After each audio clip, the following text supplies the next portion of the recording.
اسلام میں والدین کا مقام اتنا بلند رکھا گیا ہے کہ ان کی رضا کو اللہ کی رضا سے جوڑ دیا گیا ہے۔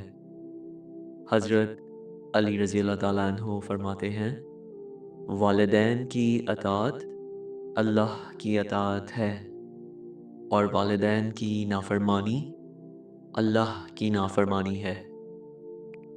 یہ فرمان ہمیں یہ سکھاتا ہے کہ ماں باپ سے تعلق صرف دنیاوی رشتہ نہیں بلکہ عبادت کا راستہ ہے۔ ماں وہ ہستی ہے جو تکلیف میں بھی مسکراتی ہے اور اپنی نیند قربان کر کے اولاد کو سکون دیتی ہے۔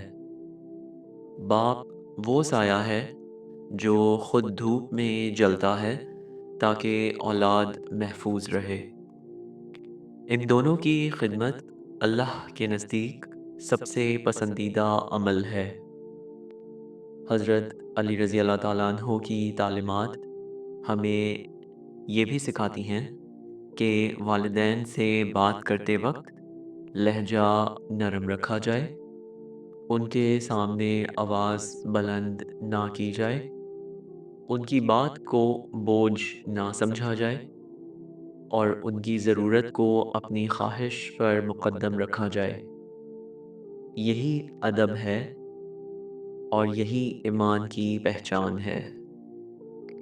جو شخص والدین کے دل کو دکھاتا ہے، وہ چاہے کتنا ہی کامیاب کیوں نہ ہو، اندر سے بے سکون رہتا ہے، اور جو والدین کی خدمت کرتا ہے، وہ چاہے کم وسائل رکھتا ہو، اللہ اسے دل کا سکون عطا فرما دیتا ہے۔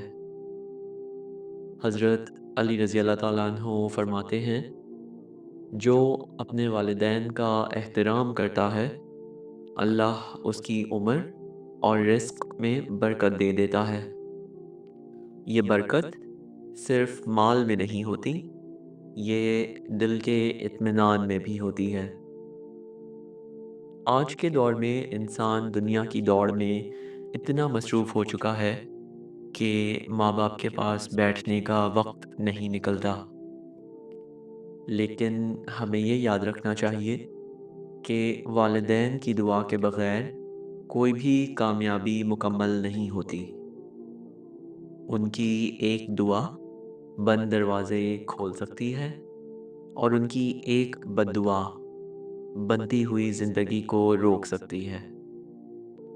جو شخص اللہ کے قریب جانا چاہتا ہے، اسے کسی مشکل راستے کی ضرورت نہیں۔